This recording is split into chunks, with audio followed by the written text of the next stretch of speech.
So, welcome to our second panel today. My name is Veronica Yates from CRIN, the Child Rights International Network.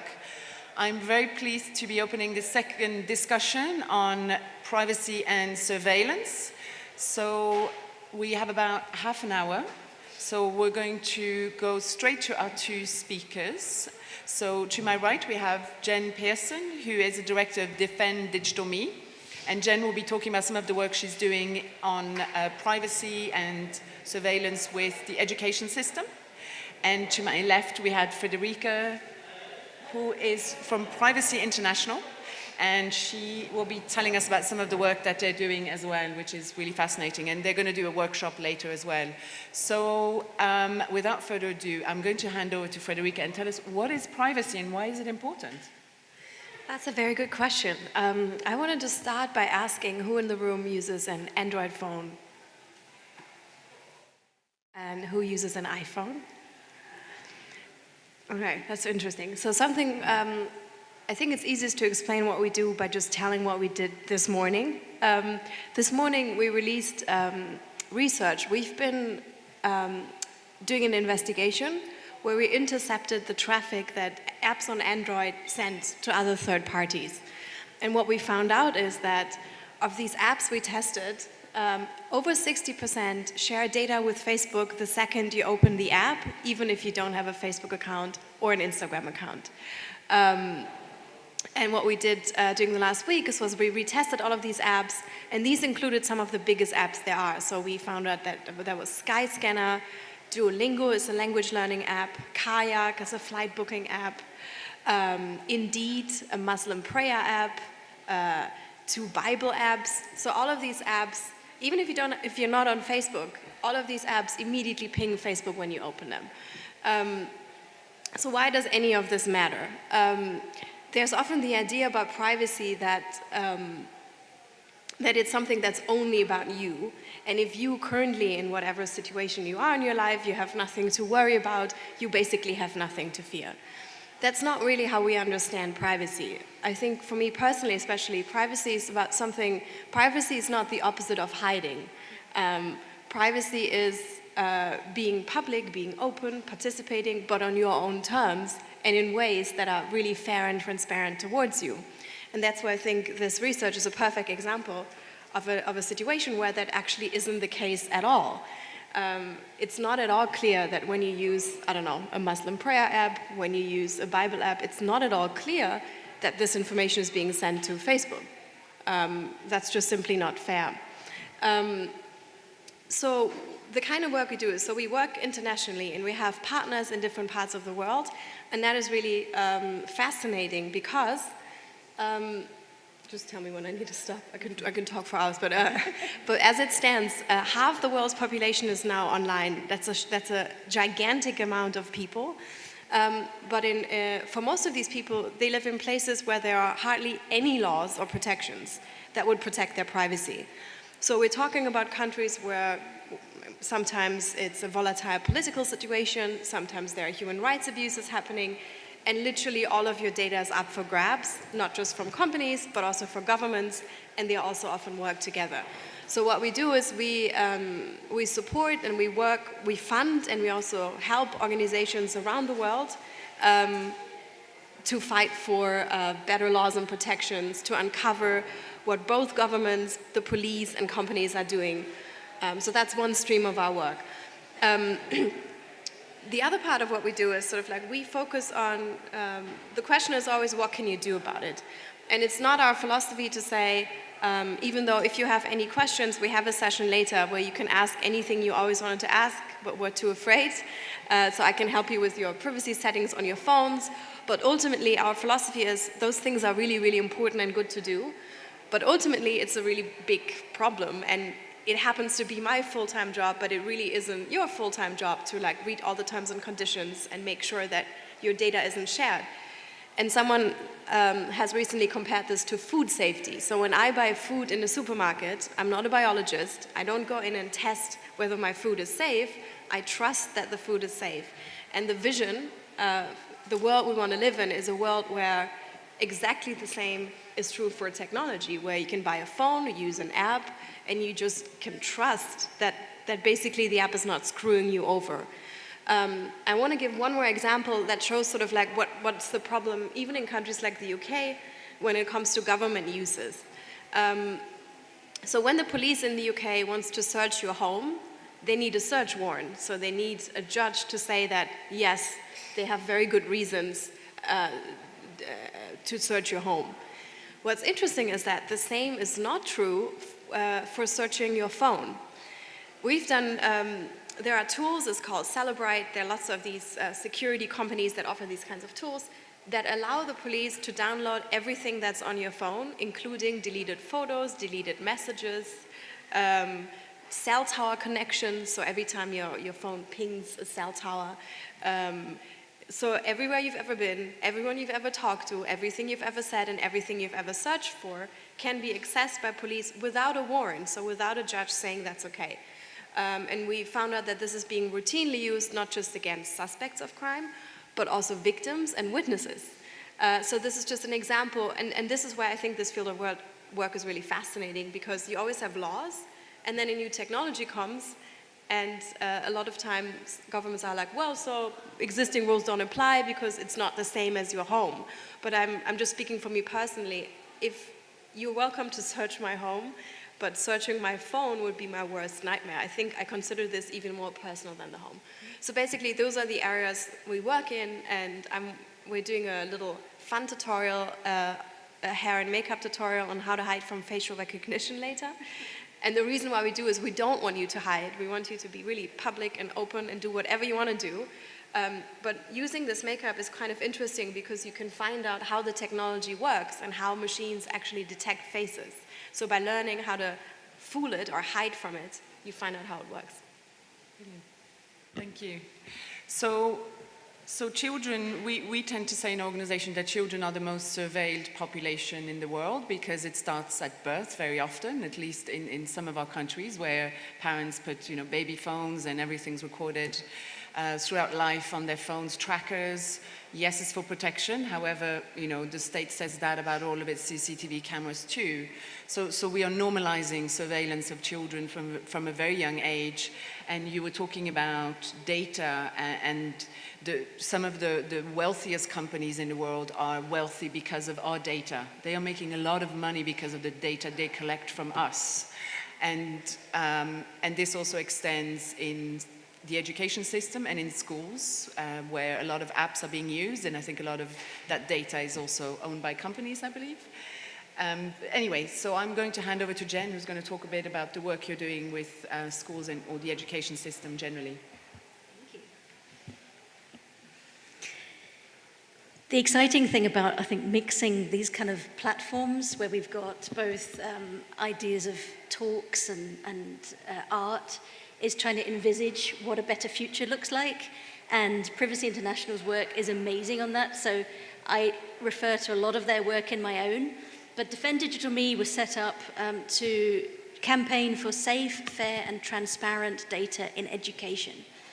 And why we started there was because when I had my own children, I realized I knew very little about how information about them was being used in and by schools. And the more I knew, I realized that everybody else should know as well.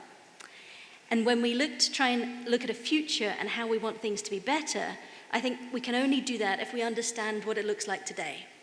So if you're willing to, rough show of hands, how many people are 18 or under? Ish. So, okay, 20s. Okay, under 36. Okay. So everyone in the room that was in state education didn't go to a private paid-for school, but in state education. If you put your hand up for being 36 or under, your record is in a national database at the Department for Education called the National Pupil Database. And it has your name, your date of birth, your home address for up to the last 5 years, any special educational needs, free school meals, if your family was in the military or you were ever in care, if you, whatever results you got from age 2 to 19, your early years, foundation stage, when you were that wonderful, exploring, curious toddler, that could point at things. I don't know how they score that, but that's what they do. At age 6, your SATs results. Again at 11, all your GCSEs, your A-levels, and everything forms this very large, detailed picture about you and how you went through the education system. It also shows the children who went out of the education system, if you were excluded, and the reasons for that exclusion. We get slightly less positive information about an individual if you start to track whether they were excluded for violence, for crime, for alcohol, drugs, sex, anything that was determined an opinion of a head teacher at the time of why they had to leave the school. And then that tracks them into where they go next. So alternative provision education, special schools, and the reasons for being excluded sit on that record for a child for life.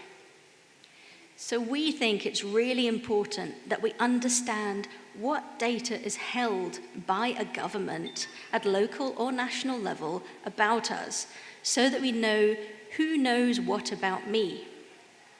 Now, the Children's Commissioner last November wrote a report called that, Who Knows What About Me?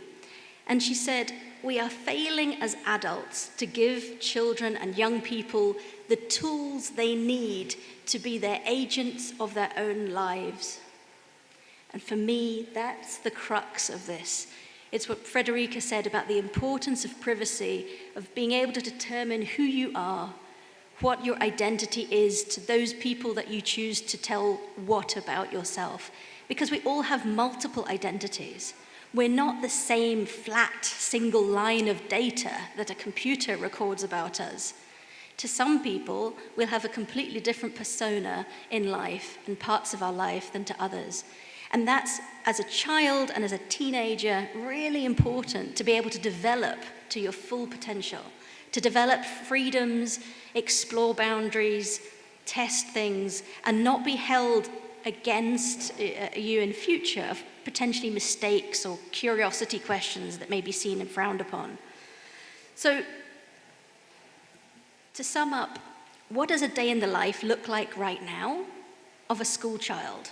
And what do we want it to look like in future? We've been doing research, and you can find it on our website over the last year. What does the landscape look like on a typical child in state education in England today? And it doesn't look like anyone's personal experience because we've mashed up every kind of different tool and technology that's being used. But to give you a flavor of it, at 8 o'clock, a child will get a text from school saying, don't forget, it's PE today, bring in your kit and the piece of project work that you are bringing into school today. At 8:30, you can walk across the school crossing where your patrol officer is wearing a body cam, recording every child that crosses. 8:45, across the playground under CCTV, you go into school, you're registered by 9 o'clock on the national information system that your school has stored, often with companies like Capita Sims, and registers presence, you're in the classroom.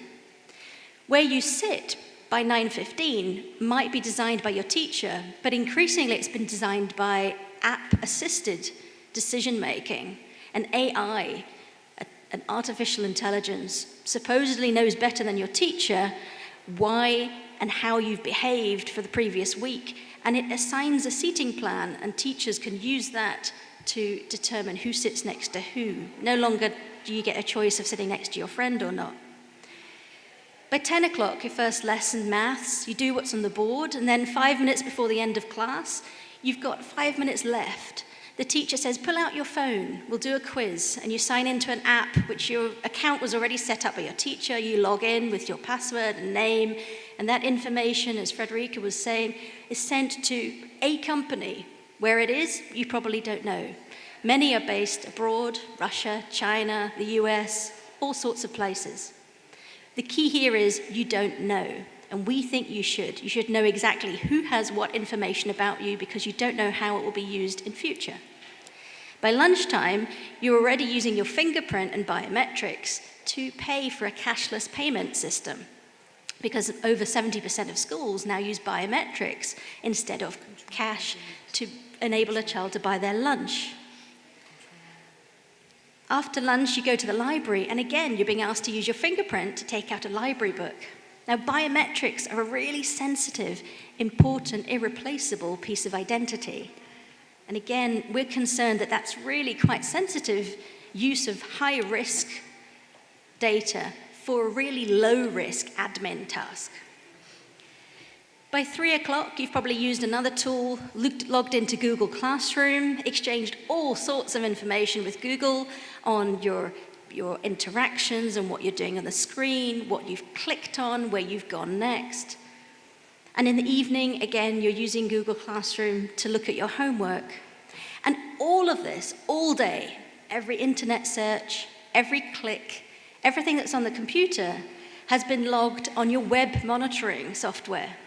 Because there are 15 companies, generally in the UK, that are now recording every search, everything on this content of a screen that a child uses the internet in schools, under safeguarding in schools. And that data collection is linked to the PREVENT program. And again, we think there needs to be much more transparency around what is being recorded about a child if they look up cliffs.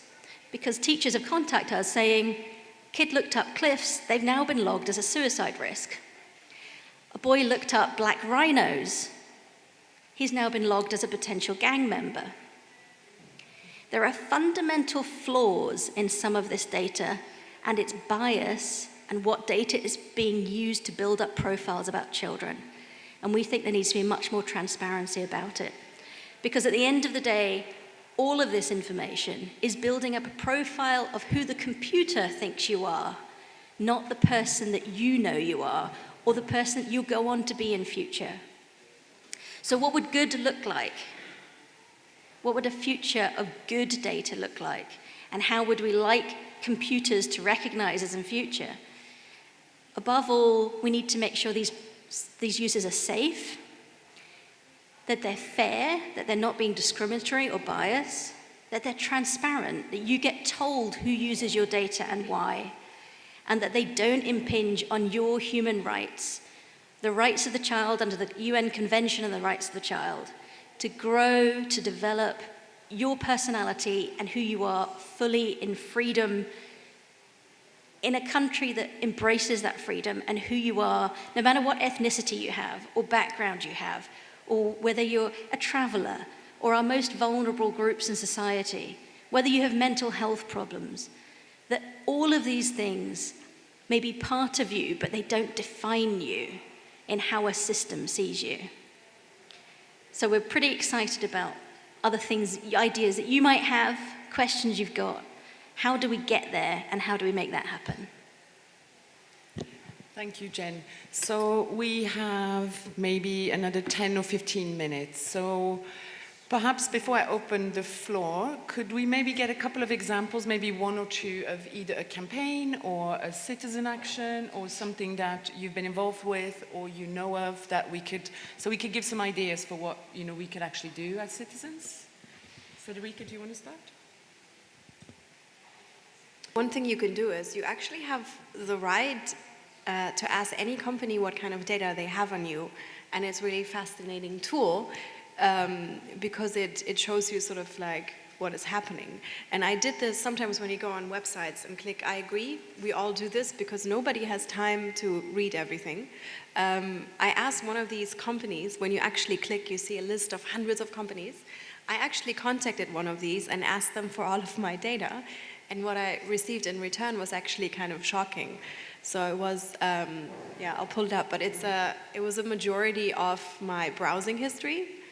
Let me see if I can find it. But basically that's something that everyone can do. But in general, we also have a campaign around, here it is. So that's the piece. And you can see sort of like the first thing I got here, that's like the entirety of my browsing history. It's mostly news websites I read. Those are lots of, the term is usually used metadata, but really it's just data about other data. So timestamps, information about my browser. But what was also fascinating is that this company also, there were two other categories of data. The second one is, it's called Inferred Data.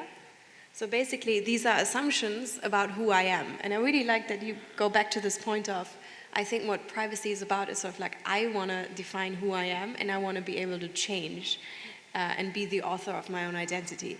But what you can see here, those are assumptions about my gender, my age, whether I have children, my income. That already is a little bit creepy, but wait for the next category, which is partner data. So these are, and this is basically every time you see an online ad, this is what's happening. So here, those are data from other companies. So MasterCard, it's all sort of like, we always use the word, if you're into literature, we say it's Orwellian when it's accurate and Kafka when it isn't, which means sort of like, it's very dystopian when this data is correct, but when it isn't, you can end up in a bizarre, absurd situation where you're classified as something and you don't know why. So these are, Experian is a credit referencing company, but they also have a marketing branch. So the categories here are, I'm not sure if I put this in the piece, but I was placed in a category high alcohol consumption at home, which for the record I want to say is not true, but it's really fascinating. Why am I in this category? Like, whose fault is it? Do I share a postcode with heavy drinkers? Was it because I had a birthday party at home and I used my MasterCard to buy the alcohol? Like, I don't know why. And even like this is my full-time job, I went out of the way to ask for my data, and even I don't really know what's happened, like what this is being used for, whether it's being used against me or whether it's even to my benefit. Maybe it's, maybe I'm also classified as a wealthy man. That might be to my advantage or to my disadvantage. But I think all this talk about last year about political advertisement, it's all the same system. So we know that these companies, that all the systems that work behind showing you targeted ads are just trivial. I ignore most ads, and if an ad is wrong, there's no harm, right? I see an ad because I'm apparently a man online, I get a lot of Instagram ads for like comfortable trousers and those kinds of things. It's annoying, but there's no real harm. But we know, and I'm not sure how much you know about this, when the UK regulator investigated a lot of companies for their involvement in election and targeting people during elections, those are the same companies. So the data, they're called data brokers, they buy and sell data. They also sell data to political parties. I don't know what the implications are that I'm classified in a certain way. We know that public authorities use marketing data for things like risk scores that assess whether somebody is at risk of child abuse. So that's why we're working on this, because we think it's illegal, so we filed a complaint. But also more generally, it's like, why is there a company that has so much information about you and I've never even heard of it? That can't be right, and that's just simply not fair. Thank you. Terrifying. Jen? So, if we're looking at what can you do, I love Frederike's idea. It's making a request about you. What do you hold about me? It's called a subject access request. And if you want to do that about your school or your education, you can look on our website, and we've got a link under our campaigns headline that says a subject access request, the right to know, who knows what about me. So you can go back to your school, you could go and ask them which companies and apps were my data sent to, if you were curious. But the idea of harm, this idea is, often people say, why should I care? I don't think it's being held against me. I think we have so much hidden data about us, we can't see the harm necessarily. But we know, for example, last year, the gangs matrix that was held by the Met Police in London was overly discriminatory in holding data predominantly over 80% about black and ethnic minority individuals.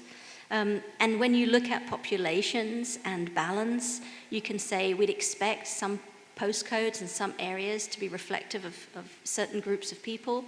But the Information Commissioner's Office, who is the regulator for data, said that in their own words, that the interventions, what happens next? What happens when I'm in this database? They were using a Al Capone approach. This was how the regulator described it. That actually, if we couldn't find anything concrete that we thought was wrong in the use and how this person was on the database, but we thought they were a gang member. There was a sort of idea that it was okay to intervene in any aspect of that person's life. And the information was being shared with housing authorities, with education, with TV licensing, with driver authorities. There was this idea that once we've got the information, we can use it for anything that we find just.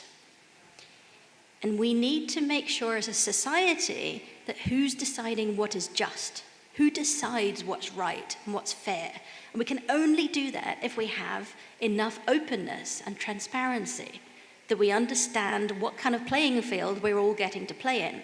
So one thing we'd love you to do, if you were interested, actually I left some flyers on the seats, is we have 2 campaigns at the moment. One is calling on the Department for Education to destroy nationality data that they collected in schools between 2016 and last year. Because what we were told in 2016 was that the school census was to collect the nationality of every child in England's state schools for the purposes of understanding the impact of immigration on the school system. The same day that it was collected for the first time, we got a Freedom of Information request. That's a request you can put into the government or to any public body for information. We got it back and it showed us the document that was already written between the Department for Education and the Home Office. And it listed specifically the purposes for the collection of data included to create a hostile environment.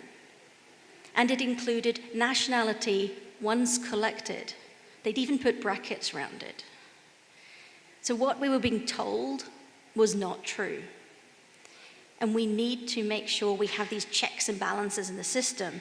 And if we allow the department, I believe, to keep that data, we have no checks and balances. It won't be used by the Home Office for immigration enforcement. So there's no good reason for the Department for Education to keep it, because there was a boycott arranged by Against Borders for Children, and 25% of that data was not returned. So the data quality is terrible. You can't make good statistical assumptions based on it. There's no reason to still hold it. So we're calling on the DFE, and you can call on your MP, and it says how here to ask for that data to be destroyed. And the other big effort we're making is around local authorities collecting children's data who've been sent into alternative provision without telling the families what piece of data has been put on the record for the reason for that transfer. So we again support there is need for information about people, especially sometimes about our most vulnerable, but it needs to make sure it's not done in secret. So if a reason like autism or pregnancy or young offender is put on the wrong record, and you've been transferred out of mainstream education into alternative provision, and the local authority now has that piece of information on your record, and it's wrong, and as Frederike said, is now being used to link with lots of other data sets that the local authority holds. What's the likelihood, do you think, that your risk score is higher of being seen as a child at risk if you've been in alternative provision? Or if you're labeled as a young offender? Your risk score is probably going to be higher on that local authority record. So where now these data are being used for all sorts of other purposes, we have even greater need to know where it's going and how it's being used. So 2 things you could do. Find out what's in your own record, make a subject access request, and write to your MP about the issue that you think matters most to you, whether it's nationality data or alternative provision. Thank you. So I think we need to end it here, unfortunately. But no, there are more things Jen wants to say. Do you have time for questions? We have maybe 5 minutes for questions. Hope, but both I think Frederike and Jen will be sticking around so we can continue the conversation. But perhaps we have let's take a couple of questions. Okay. That was absolutely fascinating. Thank you so much. I just wanted to ask about the apps you were talking about at the beginning, like the prayer app and all of those sorts of things. When they give their data to Facebook, is that because they're being paid by Facebook for the data? And do Facebook approach them, or do they approach Facebook? That's my question. Okay. So we have on our website, we have all the apps that we've tested, and you can look at the data that they share. the reason why apps share data with Facebook is that Facebook offers a range of so-called business products for free. Because if you're a developer, there are good reasons why you want to connect or integrate your app to the Facebook platform. For example, one of the Muslim prayer apps came back to us and said, we want people to be able to share on Facebook that they have prayed. That's a use case that people want. Sometimes you also see there are many apps where you can log in with Facebook. So in order to do that, they need to integrate Facebook code into their app. The reason why they're sharing data is that this product is set up in a way that by default, it always pings Facebook when you open and close it. And we're asking Facebook to change it because we don't understand why that's the case. But basically, it sounds trivial that an app is pinging Facebook, this person opened the app, and it's sent with like a number that's specific to you. It's your advertisement ID. It sounds really boring and trivial, but it really isn't. If, for example, for me as a person, we have the example, if you know that somebody is using Indeed, a job search app, a Muslim prayer app, a children's app, and I always forget the other example we gave, but basically you can say, oh, and a period tracker, you can come to the conclusion, this person is very likely female, very likely Muslim, very likely parent, and very likely job searching. So that's a lot of information. But then 42% of all apps on Android send data to Facebook. So as a whole, it also says that Facebook has a lot of insight into what kind of apps people use. And that's really, really relevant for things like competition research, when you want to know why is Snapchat so popular, or what kind of apps do people use. So that's why. I hope this is, it's very technical, but basically there are good reasons why people integrate Facebook code into their app. There are ways to do it that doesn't send data, but it's set up in a way that it's sort of like that all of these are really, really large apps, and many of them didn't know. Like Spotify and Skyscanner came back to us saying, oh, thank you so much, we had no idea we were sending this data. Which says there's probably something, the default setup has to be different. Oh, sorry, can I ask, so... Oh, sorry. Just to add to it also, any website that you might go and the like button on the Facebook, it will also track you, and hence there's many websites who have a Facebook like button, and they will all track your internet browsing journey, basically. So that's yeah, exactly. So it's quite common. Like lots of apps and websites send data to third parties. That's a general problem. And Facebook isn't even the worst defender. But we focused on Facebook because we thought if you go out of your way to leave the Facebook platform, you're really not expecting that you want to learn a language, you use Duolingo, and it still shares data with Facebook. That's the only reason. But Google is present in more apps, and there are many smaller companies that are very dodgy. Thank you very much. Do you have any other one? Yes? Question there at the back? My question is to any of you guys, if you have any opinion on, those DNA websites like Ancestry.com, do you think, what do you think the implications there are for holding, kind of DNA, from individuals and what they're potentially doing with that stuff? I mean, there are many. I want us to work more on this. We're currently not doing a lot of work on DNA. There's an organization called Gene Watch. They're very good at this. It's fascinating because on the one hand, DNA sort of challenged the idea that privacy is about you as an individual.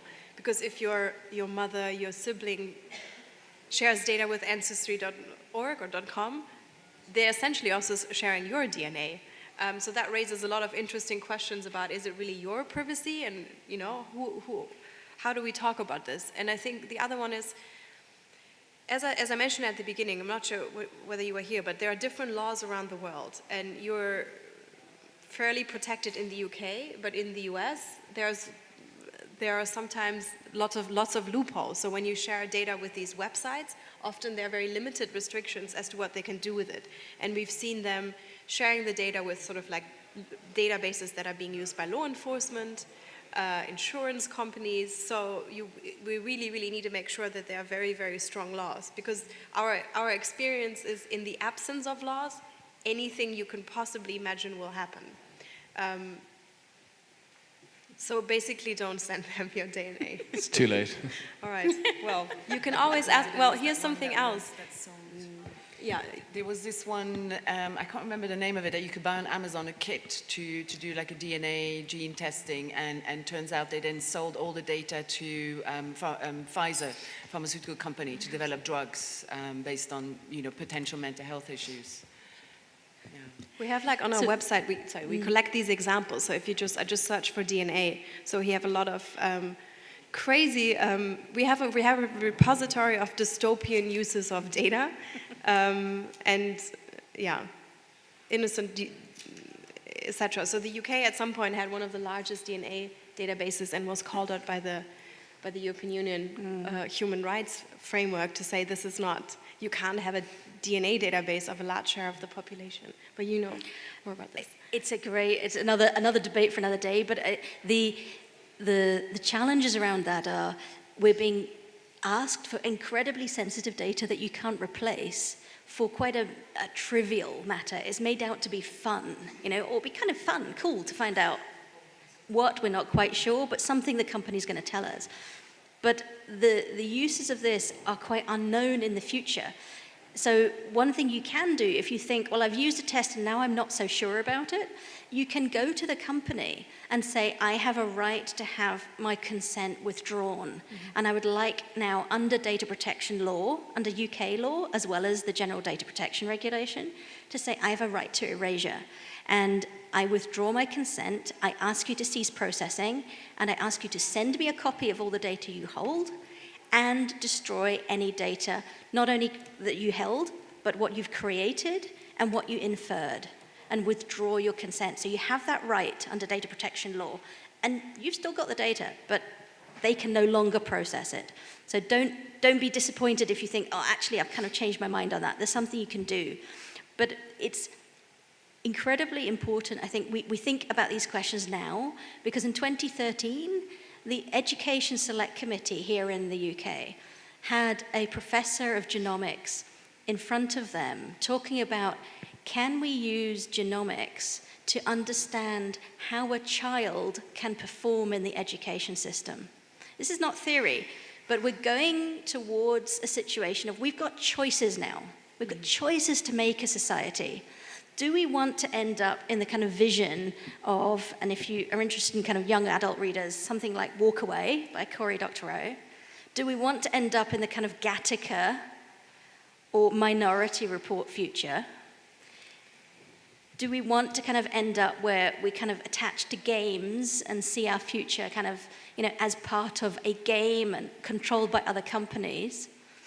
Or do we say we have to put the right legislation in place, that we are going to each take some responsibility for how we post information online and what we share, and ask for MPs to stand up for us in these rights and say we have rights, we're going to exercise them, and we're going to ask our MPs to put them into law properly. So that's where I think, if we can look towards a future society, you have to take responsibility, but you need to also kind of think about how you share information about each other, about your families, and then play that part with us, because we can't be campaigning about these things on our own. These are really important societal questions we need to ask as a group, and the more help we can get, the better. Thank you. If you want to delete your data, we have a guide as well on that, because we wanted to do this with data brokers. We wrote an entire guide on how to contact them and say, delete my data. Brilliant. So on those two pieces of advice, we're going to close. Thank you very much to my speakers, and we'll continue the conversation on the other side. There's another talk happening now, so thank you very much to both of you. Brilliant.